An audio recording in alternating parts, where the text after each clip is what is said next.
आज हम सबसे पहले आपको यह बताएंगे कि क्या पाकिस्तान में इमरान खान का भी वही हश्र होने वाला है जो आज से 44 साल पहले जुल्फिकार अली भुट्टो का हुआ था। क्योंकि पाकिस्तान की नेशनल असेंबली में आज ये मांग उठी है कि इमरान खान को फांसी पर लटका देना चाहिए। इसलिए आज हम सबसे पहले इसी खबर का आपके लिए एक ब्लैक एंड व्हाइट विश्लेषण करेंगे। और मैं आपको पहले कई दिनों से बताता आ रहा हूं, आपने भी ये देखा होगा कि पाकिस्तान की जो राजनीति है ये खूनी राजनीति है। इसमें सिर्फ चुनाव पर नेता निर्भर नहीं करते, और ये ऐसी खूनी राजनीति है जो तभी पूरी होती है जब ये किसी न किसी विपक्षी नेता की जान ले लेती है। चाहे वो फांसी पर चढ़ा कर ली जाए, चाहे वो प्लेन क्रैश में ली जाए, चाहे वो देश निकाला देकर ली जाए, और चाहे वो जेल में डाल कर ली जाए। लेकिन सबसे पहले आज आप ये तस्वीरें देखिए जो लाहौर हाई कोर्ट की हैं, जहां इमरान खान और उनकी पत्नी बुशरा बीबी को एक तरह से एक सुरक्षा घेरे के बीच में कोर्ट रूम के अंदर ले जाया गया। और पाकिस्तान इस पर्दे वाली सुरक्षा को अपने देश की सबसे बड़ी और सख्त सुरक्षा व्यवस्था बता रहा है। और पाकिस्तान के लोग और दुनिया के कई देश इन तस्वीरों को लेकर पाकिस्तान का मजाक भी उड़ा रहे हैं। राजनीति में अक्सर ये कहा जाता है कि इतना आगे ना बढ़ो कि वापस जाने का एक भी रास्ता ना बचे, यानी एक ना एक खिड़की बातचीत के लिए, समझौते के लिए खोलकर रखनी चाहिए। लेकिन अब पाकिस्तान में जो हो रहा है वो ये है कि इमरान खान ने एक भी खिड़की खुली नहीं छोड़ी जिसके जरिए कोई समझौता हो सके या बातचीत हो सके। यही हाल शहबाज शरीफ की सरकार का है और यही हाल सेना का है। यानी ये जो तीनों पार्टियां अगर आपको देखें, ये तीनों चेहरे अब ऐसी स्थिति में पहुंच गए हैं जिसे आप पॉइंट ऑफ नो रिटर्न कह सकते हैं। अब यहां से वापसी नहीं है, समझौते का कोई आसार नहीं है। अब आर पार की लड़ाई पाकिस्तान में शुरू हो गई है। आज पाकिस्तान की संसद में भी इस मुद्दे को लेकर काफी हंगामा हुआ है। पाकिस्तान की सरकार ने आज सुप्रीम कोर्ट के जजों के खिलाफ जुडिशियल रेफरेंस को अमल में लाने वाले एक प्रस्ताव को मंजूरी दे दी है। और पाकिस्तान के रक्षा मंत्री ख्वाजा आसिफ ने कहा है कि इस मामले में सुप्रीम कोर्ट के जजों के खिलाफ जांच के लिए 5 सदस्यों की एक कमेटी बनाई जा सकती है। और इस कमेटी का मुख्य मकसद होगा चीफ जस्टिस समेत बाकी जजों को उनके पद से हटाना, क्योंकि चीफ जस्टिस ने इमरान खान की रिहाई का आदेश दिया था। इसके अलावा अब पाकिस्तान के बलोचिस्तान में भी सेना को बुला लिया गया है और अब लगभग पूरा पाकिस्तान सेना के हवाले कर दिया गया है। इससे आप क्या समझ सकते हैं? इससे यह बात समझ में आती है कि बहुत जल्द पाकिस्तान में मार्शल लॉ लागू हो सकता है, बहुत जल्द पाकिस्तान में इमरजेंसी लागू हो सकती है। और यह बात तो पक्की है कि हालात ऐसे हो गए हैं कि अब पूरे के पूरे पाकिस्तान को सेना को सौंप देना पड़ेगा। और अब वहां वही होगा जो वहां की सेना चाहेगी। और सेना और इमरान खान के बीच अब आर पार की लड़ाई शुरू हो गई है। तो अब देख लीजिए कि पाकिस्तान की जो राजनीति है वो कितनी नफरत की राजनीति है। और वहां कोई दूध का धुला नहीं है, सब ने एक दूसरे के साथ ऐसा ही किया है। इमरान खान ने नवाज शरीफ के साथ किया, अब नवाज शरीफ वही काम इमरान खान के साथ कर रहे हैं। और इमरान खान को जो अब सबसे ज्यादा चिंता है वो ये है कि अब उनकी पत्नी के साथ भी वैसा ही होगा। और बुशरा बीबी को आज तो जमानत मिल गई है। ये बुशरा बीबी हैं जो तस्वीर आप देख रहे हैं। आज अभी थोड़ी देर पहले हमने आपको उनकी दूसरी तस्वीरें भी दिखाई थी। अब यह कहा जा रहा है कि इन्हें भी जेल में डाला जा सकता है। इस सब के बीच इमरान खान ने भी पाकिस्तान की सरकार और सेना पर बड़े गंभीर आरोप आज लगाए हैं। और उन्होंने कहा है कि शहबाज शरीफ और पाकिस्तान के सेना प्रमुख उन्हें 10 साल के लिए जेल में डालना चाहते हैं। और उनकी पत्नी बुशरा बीबी को भी जेल में डालने की पूरी तैयारी कर ली गई है। और वो उनकी पार्टी पीटीआई को उसी तरह से प्रतिबंधित करने वाले हैं जिस तरह से 1971 में बांग्लादेश के बंटवारे से पहले शेख मुजीबुर रहमान की पार्टी आवामी लीग को बैन कर दिया गया था। और इमरान खान ने 1971 के युद्ध में पाकिस्तान की हार के लिए आज पाकिस्तान की सेना को ही दोषी ठहराया है। ये आज बहुत बड़ी बात है। और आज भारत में इस पर इसलिए चर्चा होनी चाहिए कि इससे पहले पाकिस्तान लगातार भारत पर तरह तरह के आरोप लगाता रहा है बांग्लादेश के निर्माण को लेकर कि हमने पाकिस्तान को तोड़ दिया। लेकिन आज पाकिस्तान के ही एक पूर्व प्रधानमंत्री इमरान खान खुद ये कह रहे हैं कि जो कुछ 1971 में हुआ और ईस्ट पाकिस्तान बांग्लादेश बना और पाकिस्तान के 2 टुकड़े हुए, इसके लिए और कोई नहीं बल्कि पाकिस्तान की सरकार और पाकिस्तान की सेना ही जिम्मेदार थी। और अब हम आपको अपने देश में कर्नाटक लेकर चलते हैं, जहां कांग्रेस ने चुनाव तो जीत लिया, लेकिन मुख्यमंत्री की कुर्सी अब दो दावेदारों के बीच में फंस गई है, जिसमें एक तरफ 75 साल के सिद्धारमैया हैं और दूसरी तरफ 61 साल के डी.के. शिवकुमार हैं।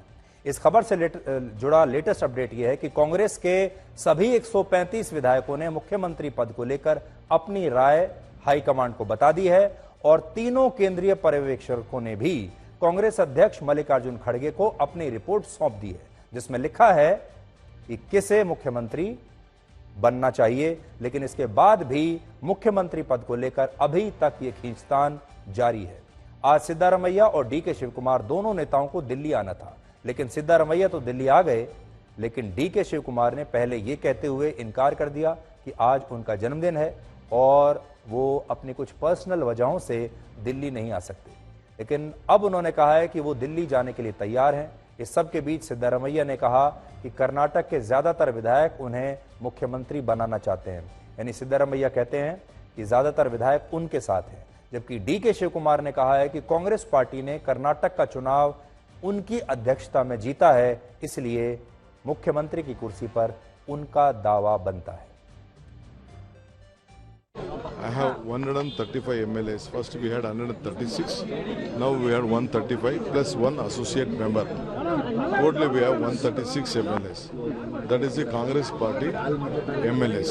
I don't have any MLAs. I don't know what secret ballot. We have passed a resolution that we all have given the opportunity to the party high command. I think so. Most of the MLAs voted in favor of me. That is what I felt while assessing the situation yesterday. And most of the MLAs, they wanted me to be the Chief Minister of Karnataka. तो कर्नाटक की मौजूदा स्थिति को आप इस तस्वीर से समझ सकते हैं जो 13 मई की है, और इस तस्वीर में आप देख सकते हैं कि सिद्धारमैया और डी.के. शिवकुमार दोनों नेताओं की नजरें मुख्यमंत्री की कुर्सी पर है। दोनों बैठे हुए हैं, बीच में एक कुर्सी है और दोनों उस कुर्सी को देख रहे हैं। और ये असल में तस्वीर जो आप देख रहे हैं ये बहुत कुछ कहती है। दोनों की नजरें ही इस कुर्सी पर है। अब तक बीजेपी डबल इंजन की सरकार के बारे में बात करती थी। आपने देखा होगा हर जगह जब बीजेपी जाती है चुनाव प्रचार में तो कहती है कि हमारी डबल इंजन की सरकार है। लेकिन आज हम आपको कांग्रेस की डबल इंजन वाली सरकार दिखाएंगे। फर्क सिर्फ इतना है कि कांग्रेस में दोनों इंजन एक दिशा में नहीं बल्कि विपरीत दिशाओं में चल रहे हैं। तो आज आप देखिए कांग्रेस की डबल इंजन की सरकार, इसमें भी दो इंजन है, सिद्धारमैया और डी.के. शिवकुमार। ठीक वैसे ही राजस्थान में भी इस समय आपको कांग्रेस की डबल इंजन वाली सरकार दिखाई देगी, जिसमें एक तरफ अशोक गहलोत हैं और दूसरा इंजन जो है वो सचिन पायलट है, और दोनों ही विपरीत दिशाओं में जा रहे हैं। तो ये कांग्रेस का नया मॉडल है। इसी तरह अगर आप छत्तीसगढ़ में देखेंगे तो वहां पर भूपेश बघेल हैं और टी.एस. सिंहदेव हैं। यहां पर भी डबल इंजन है, लेकिन दोनों इंजन एक दूसरे के खिलाफ काम कर रहे हैं। हिमाचल प्रदेश में भी आप देखेंगे तो सुखविंदर सिंह सुक्खू हैं और दूसरी तरफ प्रतिभा सिंह है। यहां पर भी ऐसे ही डबल इंजन की सरकार है।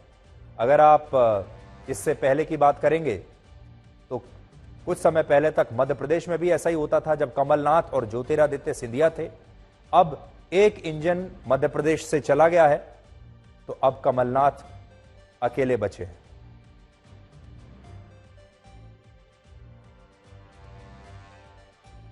तो राजस्थान, छत्तीसगढ़, हिमाचल प्रदेश और कर्नाटक में कांग्रेस पार्टी डबल इंजन के बीच फंसी हुई है, जिसमें राज्य की लीडरशिप में दो इंजन हैं और दोनों इंजन विपरीत दिशाओं में चल रहे हैं। और इस बात को आप राजस्थान के उदाहरण से आज बहुत अच्छी तरह से समझ पाएंगे। राजस्थान में सचिन पायलट ने अपनी ही सरकार और अपने ही मुख्यमंत्री अशोक गहलोत के खिलाफ एक जनसंघर्ष यात्रा निकाली है, और अब सचिन पायलट ने आज इस यात्रा के अंतिम दिन कहा है कि अगर वसुंधरा राजे की सरकार में हुए घोटालों की जांच नहीं हुई और उनकी बाकी सारी मांगें नहीं मानी गई तो वो इस महीने के आखिर में अशोक गहलोत की सरकार के खिलाफ पूरे राजस्थान में इस बार जबरदस्त आंदोलन शुरू कर देंगे। 15 मई आज का दिन है आज हमारी जन संघर्ष यात्रा यहां पर समाप्त हो रही है आज की जयपुर में, लेकिन इस महीने के आखिर तक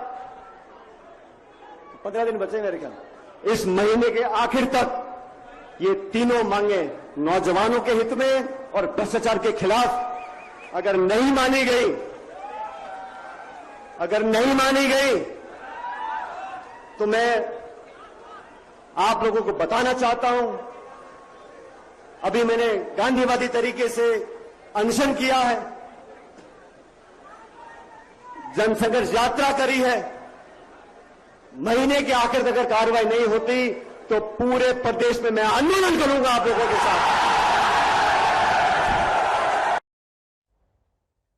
तो सचिन पायलट विपक्ष के नेता नहीं है, बल्कि सत्तारूढ़ पार्टी कांग्रेस के ही नेता हैं और अपनी ही सरकार को राजस्थान में ललकार रहे हैं। तो एक डबल इंजन वाली सरकार ये भी है।